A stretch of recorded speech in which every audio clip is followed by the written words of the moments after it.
In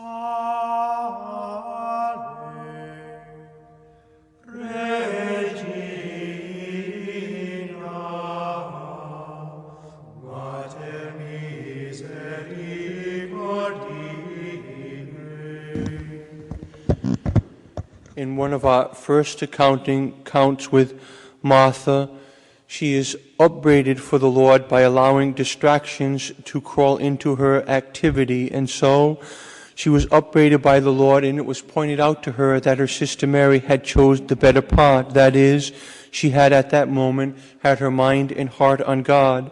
But in today's gospel account, we see this order reversed, for now Mary does not have her mind and heart on God, perhaps giving in a little bit to some self-pity at the loss of her brother, and so she does not even come out to greet the Lord. But Martha comes out with a strong faith, and when Martha says to the Lord, "But even now I know that whatever you ask of God, God will give to you," Martha is showing her deep and profound faith in the knowledge that she knows that if he chose, he could raise her brother from the dead. And so it is a humble request given by Martha for the Lord to work such a miracle. The Lord continues, and he brings out even a deeper and deeper faith in Martha till she ultimately gives that same confession of St. Peter, "I have come to believe that you are Christ, the Son of God." And so she shows us that deep faith that we are all to have. And so Martha, in asking the Lord, doesn't presume upon the miracle. She simply asks him in a humble, prayerful way that if he wills, would he work this miracle for Martha, Mary, and their family. And we know the Lord's response was to work the miracle by which Lazarus would be raised from the dead. And so Martha would continue to grow in that faith, and ultimately she would leave the Holy Land and become known as one of the first missionaries to Gaul, that is, a part of France. And there she would work tirelessly, laboring always for the conversion of souls. And so she became a woman whom the French people would have great devotion to.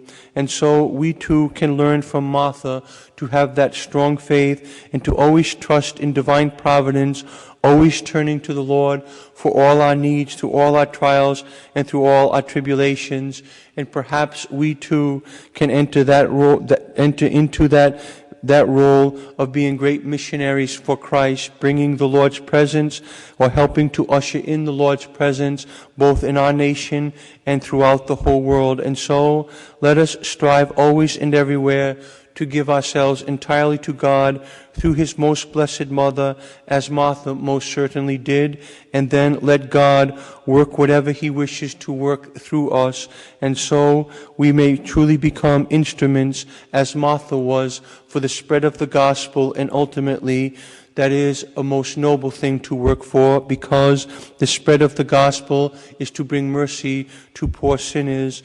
We know full well we have received God's mercy as members of his mystical body, and if we choose to lose it by sin, we know we have recourse to the sacrament of confession, whereby we can again attain sanctifying grace and become pleasing in the sight of God. And so let us strive always and everywhere, like the great saints of old, to work always and everywhere to give God thanks, trusting in divine providence for all things. And when we do not receive what we ask for in prayer, let us remember that it is because God knows it is not what is best for our soul. And so all prayer, if it is said with a good intention in an upright heart, is accepted by God, but often it is not answered in the manner that we wish. Today, Martha had her prayer answered precisely in the way that she asked it, because it was the will of God. And so, like Martha, let us strive to see the will of God done in all things,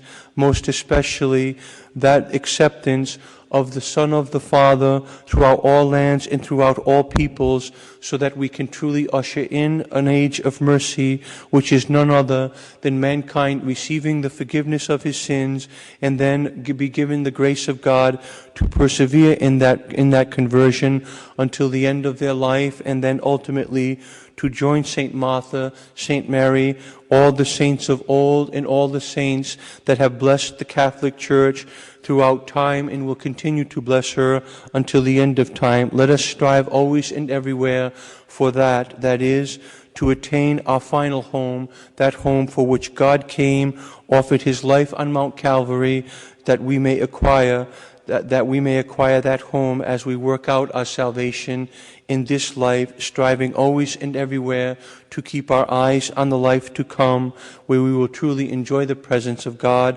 with all the angels and all the saints for all eternity.